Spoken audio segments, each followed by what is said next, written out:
먼저 이쪽을 생각하고 말을 드린 계기가 있나? 업계가 되었든 전문대 진학이 되었든 시작점이 뭐였는지 알다시피 너도 알고 있는 친구가 오셔서 나는 전문대를 다녔고 그 전에는 이런 쪽 길이 있는 것도 모르고 수능 공부만 했거든. 플랜트 산업에 종사하게 된 계기를 말씀드리려면 제 고등학교 시절부터 말씀드려야 할 것 같은데요. 그 당시는 지금보다 공무원의 인기가 높은 시절이었고 고등학교와 대학을 졸업하면 부모님의 뜻을 따라 공무원이 되기 위해 구급 시험 준비를 해야 하지 않을까라는 막연한 생각을 가지고 의미 없이 학교 생활을 하고 있었어요. 고3 6월 즈음 담임 선생님과의 진학면담에서 지방거점 국립대 행정학과에 진학하고 싶다고 말씀드렸더니 내 성적으로는 어림없고 사립대를 알아보라는 선생님 말씀을 듣고 나서 진지하게 제 진로를 생각하게 되었고 나 자신이 하고 싶은 게 공무원이 맞는지 앞으로 어떻게 살아야 할지 고민하고 정보를 찾아보던 중 폴리텍 졸업생 취업 현황 홍보 자료를 접하게 되어 직군이나 근무 강도 등은 고려하지 않은 상태에서 연봉 3,800만 원으로 적혀있던 현대파워텍, 현대트랜시스에 취업하여 돈을 벌어보자는 생각을 계기로 폴리텍에 진학하게 된 게 계기가 되었죠. 구독자들 중에 폴리텍 출신도 좀 있고 폴리텍 진학을 고민하는 분들도 많은데 본인이 나왔으니까 폴리텍 대학에 대해 어떻게 생각하는지 또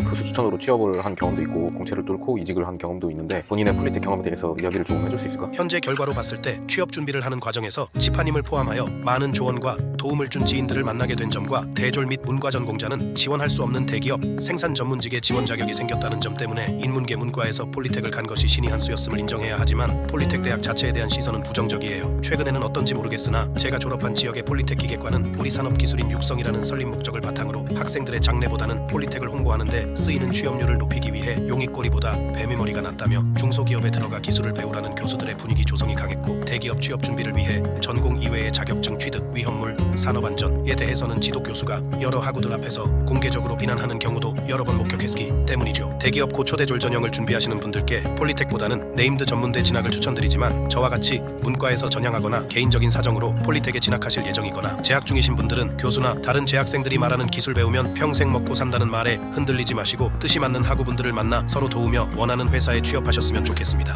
그때의 기억을 조금 더듬어 보면 내가 볼 때는 그래도 너가 충분히 성실하고 그러니까 공채를 노려봐도 되겠다고 괜찮다고 생각은 했는데 교수 추천 취업을 하고 임금체불이나 안 좋은 일을 좀 겪고 이직을 결정했고 처음에는 대기업 도전도 많이 하다가 눈을 낮추게 됐잖아. 계기가 있나? 아니면 그냥 찾아간 건가? 또 처음부터 대기업 공채를 노려봤어도 되는데 그러지 않고 교수 추천으로 안 좋은 회사를 선택한 이유가 있었을까? 그때도 얘기는 해봤던 것 같은데 진지하게 정확하게 답을 들은 적은 없는 것 같아서. 폴리텍 2학년 1학 산업기사 1회 최종 합격 발표가 난 후부터 2학년 재학생 중에 졸업 전 취업을 나가는 인원들이 나오기 시작했었거든요. 현대파워텍을 목표로 폴리텍에 들어왔는데 군대를 다녀와서 복학해보니 현대파워텍 폴리텍 추천 채용이 없어진 상태였고 그해 현대파워텍 공채 또한 없었던 기억이 있네요. 여름방학이 끝나고 2학기가 시작되자 마음은 급해졌고 집안 형편상 부모님께 졸업 후 미취업 상태로 취업 준비를 하고 싶다 말씀드릴 용기나 자신이 없어진 상태에서 지도 교수가 폴리텍에 추천서가 들어온 제 고향 근처의 중소기업에 취업하라고 추천을 하자 고향으로 돌아가는 것보다는 다른 지역으로 빨리 취업을 나가 부모님의 지원 없이 취업 준비를 할 수 있도록 한 푼이라도 벌면서 사회 경험이라도 쌓아보자는 생각이 들었고 교수 추천 회사라는 믿음에 자세히 알아보지도 않고 첫 직장에 입사했습니다. 결과는 임금체불과 회사의 폐업이었고 이후에 취업 준비를 하는 동안 고용노동부를 찾아다니며 밀린 임금과 퇴직금 등을 받기 위해 생고생을 많이 했어요. 현대파워텍 말고 다른 대기업을 지원해보지 않은 이유는 현대파워텍만을 생각하고 지내다가 다른 회사에 대한 정보의 부족 때문에 인적성이나 면접 등 채용 과정에서 어차피 떨어질 것이라고 지레 겁을 먹었기 때문인데요. 만약 그때로 다시 돌아간다면 독취사 고초대졸 채용 게시판에 신규글 알림을 해놓고 어떤 회사가 조회수가 높은지 지원해보고 싶다는 생각이 드는 회사를 미리 여러 곳 봐두고 요구 스펙이나 채용 과정 등을 미리 알아볼 것 같네요. 그러면 지금 직장에 대해서 조금 얘기를 하면 정유 소개화까지는 내가 대충 아는데 다운스트림에 대해서는 잘 몰라서 DCS 운전을 한다고 했는 그러면 업무 자체에서는 석유화학 쪽과 크게 다르지 않다고 봐도 되나? 폴리머 공장을 우리 하다고 생각하면 되는지. 업무 자체는 석유화학과 같다고 보면 돼요. 오퍼레이터의 역할은 크게 원부 원료 저장 탱크 관리, 생산 설비 운전 및 관리, 제품 탱크의 제품 이송 및 저장 등이고 교대조의 근무 인원은 근무 시간 동안 총괄하는 교대 조장을 중심으로 DCS를 조종하는 보드맨과 보드맨과의 무전을 통해 현장에서 액션을 취하는 헤더, 필드 등으로 구성되어 있죠. 이제 연차도 제법 쌓였을 것 같은데 현재 직장 생활은 어때? 만족을 하나? 개인적인 게 됐든 뭐 대외적인 게 됐든 우리 회사에서 이건 진짜 좋다 하는 거랑 이건 정말 별로다 싶은 거를 하나씩 꼽아본다면 뭐가 있을까? 급여나 복지 부분은 이전 직장과는 비교할 수 없는 수준이고 동종사와 비교했을 때도 좋은 편임으로 만족하고 있어요. 매우 만족하고 있죠. 첫 직장은 자동차 부품 제조 업체여서 하루 종일 기계에 공작물을 넣고 버튼을 누르는 단순 반복 업무였는데 하루 종일 기계 앞에서 서 있으며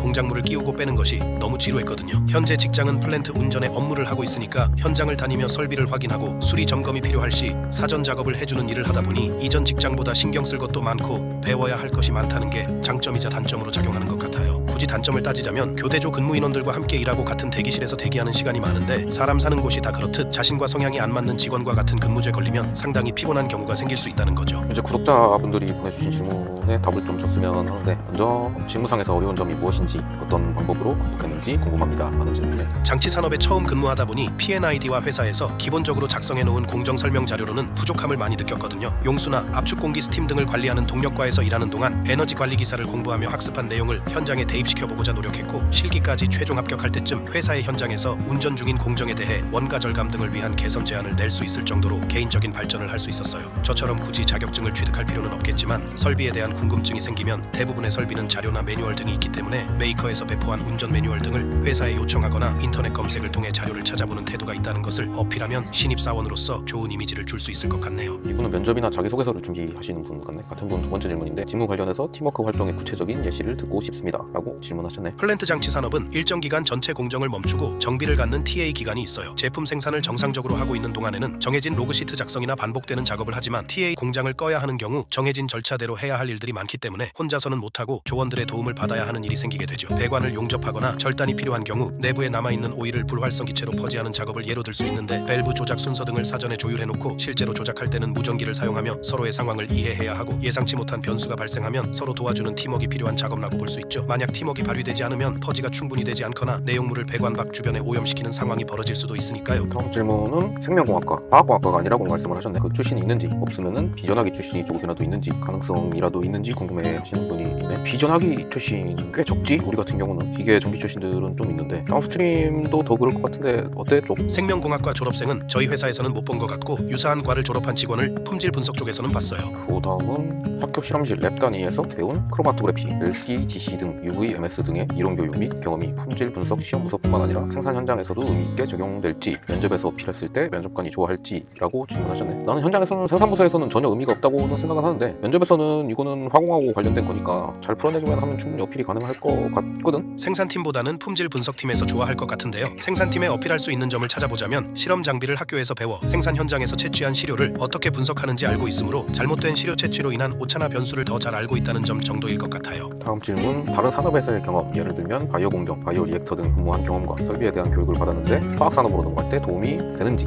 안 될 것 같은데 혹시나 싶어 여쭤봅니다 라고 하셨는데, 나는 신입 채용이라면 전 직장의 업종은 뭐라도 상관이 없다고 생각을 하고, 교대 근무 경험, 생산직 자체의 경험 정도만 있으면 충분하다고 생각을 하거든. 어차피 신입들 고르는데 전 직장에서의 업종까지는 중요하다고 생각하지는 않아서. 너는 어떻게 생각해? 제가 바이오 리액터를 다뤄보지 않아 찾아본 바로는 세포를 배양하기 위해 여러 조건을 맞추는 장치인 것 같은데, 폐수 처리 공정에서 미생물을 사용하여 BOD 등을 관리해야 하는 회사라면 도움이 될 것 같네요. 리더 경험, 대학에서 동아리와 스터디에서 리더 역할을 수행했는데 의미가 있을지, 대회 수상 경력은 없으시고 보통 제약, 정유석화, 반도체, 배터리 등 화학 나노기술 관련 산업에 대한 공정 및 설비 이사 이슈 등을 주제로 소프트하게 공부하는 모임을 하셨다고 하네. 자기소개서의 소재나 면접의 답변 소재로서는 꽤 훌륭하고 충분하다고 생각을 하는데, 항상 말씀드리는 것처럼 뭐든 안 하는 것보다는 도움이 된다고 생각하거든. 리더 역할을 하며 리더들이 겪는 고충을 이해하게 되었고, 이를 바탕으로 팀원이 되었을 때 리더를 도와 더 나은 결과를 만들 수 있도록 노력하겠다는 의지를 보여주면 채용 과정에서 도움이 될 것 같아요. 대학에서 실험 내용을 배웠다고 적어주셨는데, 케미칼 의약품 합성 여과, 동축 측발기를 이용한 증류주 제조, 금 나노파티클 제조 분석, 중화 반응 비누 제조, 칼럼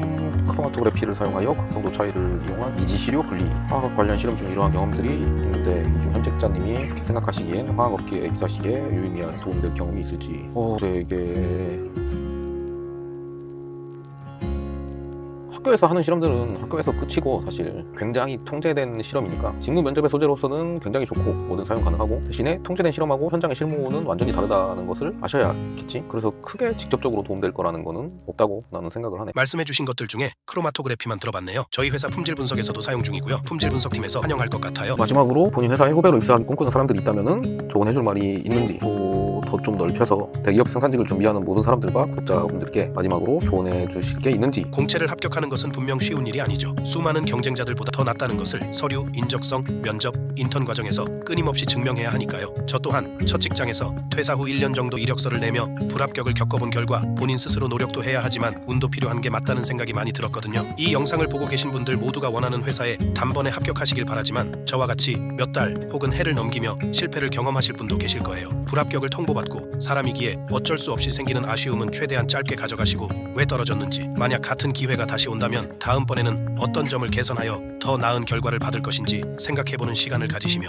이번에는 인연이 없었지만 다음 채용에는 인연이 닿겠지라는 긍정적인 생각을 바탕으로 불안하고 막막한 취업준비생 기간을 조금이나마 밝게 보내셨으면 좋겠습니다. 개인적으로 저는 불합격의 아쉬움과 왜 떨어졌지 하는 과정에서 시간을 많이 허비하고 스트레스를 많이 받았던 것 같아 앞으로 취업 준비를 하시는 분들께 위의 내용을 말씀드리고 싶었습니다. 항상 건강을 최우선으로 챙기시고 원하시는 모든 일이 이루어지시길 진심으로 바라겠습니다. 감사합니다.